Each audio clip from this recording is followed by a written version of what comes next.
to talk about Thunder Dragons. All right, so everybody knows by now that Thunder Dragons have just become completely overpowered. And the thing is, they've released so many cards that get such crazy recycling effects. And no once per turn clause on Dragon Lord. That's the thing that really makes Dragon Lord so OP, is that you can have so many Thunder cards in your hand, and Dragon Lord just gets a recycling, basically board wipe. Yeah, that is just something that's kind of breaking the meta game right now. So, yeah, basically the top four decks right now, a part of them, at least one part of them, is a little bit broken. So doing a little bit further of an analysis here, Yu-Gi-Oh basically admits to themselves that getting plus ones is kind of overpowered. That's why cards like Pot of Greed are banned. That's why Upstart Goblin is limited, because it's not even a plus one, it's just kind of a deck thinner.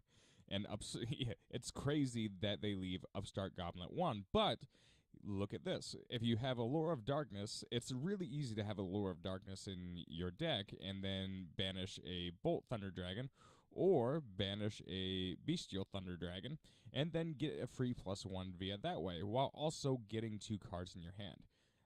That in itself is just, it's so crazy ridiculous that you can even have that combo available to you, and it's really not that hard. And I know that's not the problem of this deck. A lot of people worry about. But honestly, just the fact that you can have so many different Thunder options and have so many outs in this deck, that's part of the problem that makes it crazy.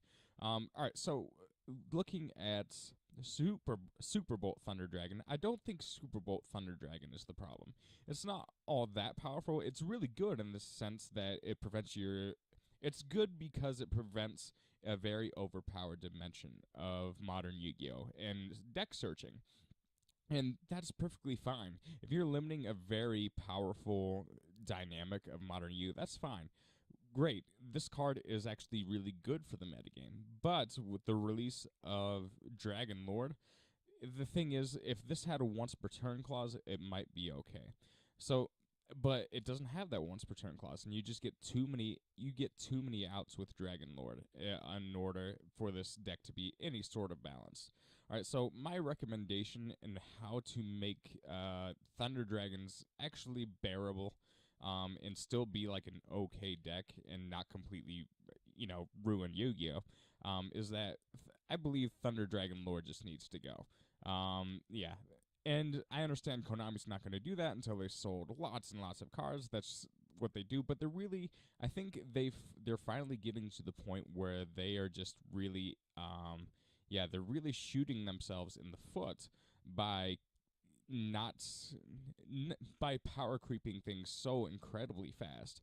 It's getting to a fever pitch, in my opinion. Now they don't have any popularity problems yet. But I think we're finally approaching that point where they might face future popularity problems because cards are just getting so powerful, and FTKs have never been as powerful. So that would be recommendation number one: ban Thunder Dragon Lord. And my second recommendation for that is that either Bestial or Bolt Thunder Dragon, which just one of those would completely have to go as well, because right now you see, look what a large percentage of your deck is actually the Thunder Dragons. You have 1, 2, 3, 3, 6, 9, 12, 15. That's 15 cards that give this card in particular opportunities to blast your opponent. And that's just the math does not make sense. If Yu-Gi-Oh had an algorithm that let them know, like, hey, this is OP, Thunder Dragons would be probably the first deck to show up at this point. At least we have Firewall Dragon banned, but this is just so many types of ridiculous. Is so inconceivable. All right, so let me know what you guys think about that. That's all I have to say about that. Thunder Dragon Fusion, maybe you could do something of that. Maybe that would be a good substitute, but yeah. I'm open to any ideas you guys have. And now I want to address something in my next video as well. I want to talk about how Yu-Gi-Oh! Can be fixed as a whole. And right now, it's a great game, don't get me wrong, but it's facing huge problems right now. And my next video will be, I think Konami should get its players more involved with its ban lists. I think that would actually help tremendously. And I'll get into more detail. I understand people might be afraid of that, but I want, if anybody here plays on Smogon, the Pokemon community, I think there's some models there that could help if they were implemented into Konami by Konami officials. But I'll talk more about that later. So let me know what you guys think. Again, thanks, guys. Subscribe if you want to. Peace.